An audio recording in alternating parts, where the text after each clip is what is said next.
guys? Craig here. Welcome back to Weird Screen Tales. I am dying here in the Northeast. I cannot wait for summer. And because of that, I want to talk about the ultimate summer movie, Jaws. Now, I had the pleasure of seeing this movie last year in the IMAX for the 50th anniversary. Me and my wife went, and just seeing it on that IMAX screen, it felt like you were in Cape Cod, which was great for us because we spent part of our honeymoon in Cape Cod. Now, Jaws was the original blockbuster, the one that broke the mold. It just changed movies forever. We're still living in that blockbuster area, and even though it tends to be dying down now, as everybody's talking about, this movie set the era of movies we've been living in our entire lives. And it put director Steven Spielberg on the map.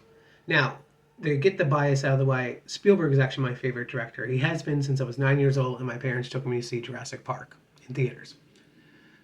So, it made other people think he's the greatest too.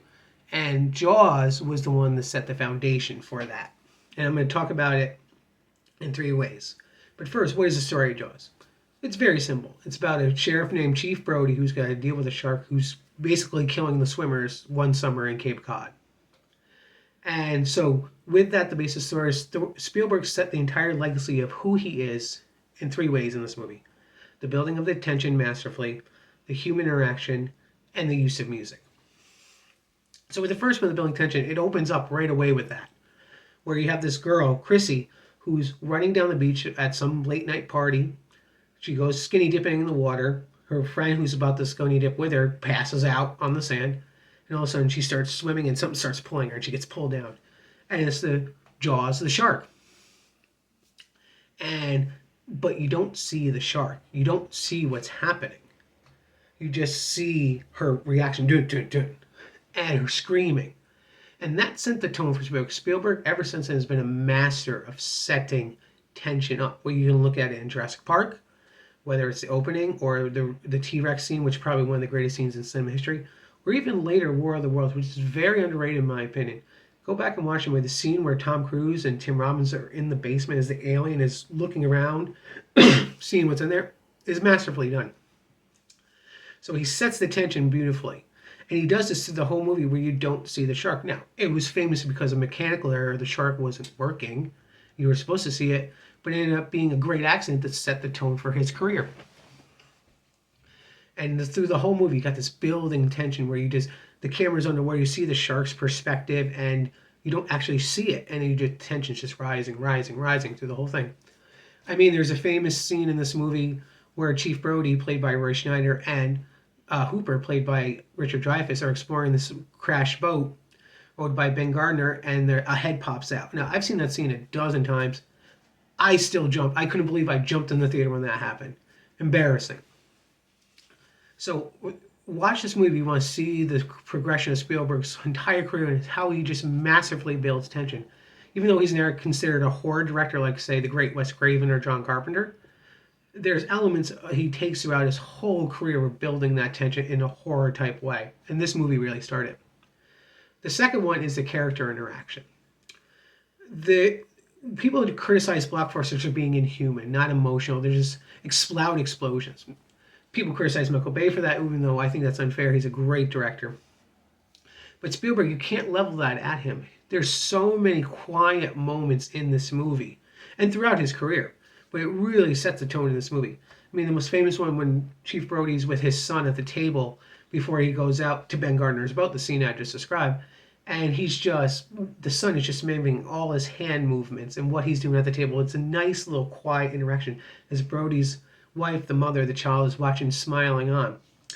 Then Richard Dreyfuss comes in and he has a bottle of wine and they're just quiet. He starts pouring the glass nonchalantly, and it's just a great little quiet moment in this constant tension throughout the movie. And Spielberg just is masterful at these little quiet moments in his movies.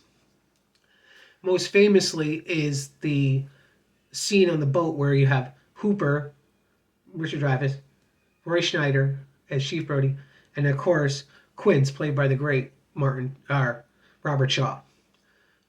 This scene in this where they're all drinking, telling stories, comparing scars, and then Quince goes into the speech about having served in World War II with Indianapolis, dropping off the atomic bomb, and he gets surrounded by sharks, and this horror, the horror of the scene where he has to survive the shark attack throughout the night, where his guys are just being picked off one by one by all these sharks on the water as they're desperately waiting for the next morning.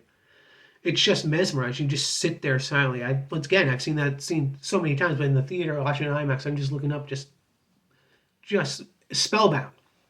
And of course, shout out, we will be talking about him later on the show. This whole scene was written by the great John Milius. If you don't know John Milius, that's a crime. Look him up. And then the third way is the music.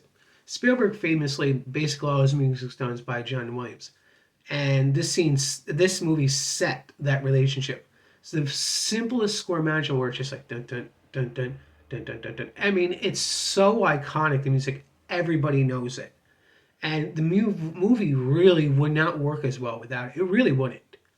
And it just shows how important the mixture of sight and sound is, music and images is in film, and why Spielberg's movies are considered some of the most visually rapturous, because you get that combination of sight and sound together with John Williams.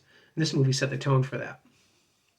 If you're younger and you hear the name Steven Spielberg, why he's big, and you see the list of movies in E.T., Schindler's List, Jurassic Park, War of the Worlds, Saving Private Ryan, 2001: A Space, or not 2001, that's Stanley Kubrick, pardon me. I meant Close Encounters of the Third Kind.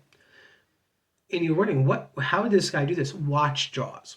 This is the foundation of his entire career. Once you watch this, the entire next 50 years of the career he's had right now just makes total sense to you. It's a classic. Watch it, especially now if you want to think about the beach. I really want to be back on the beach at Cape Cod right now. So enjoy it. And as always, he who controls the imagination controls the world.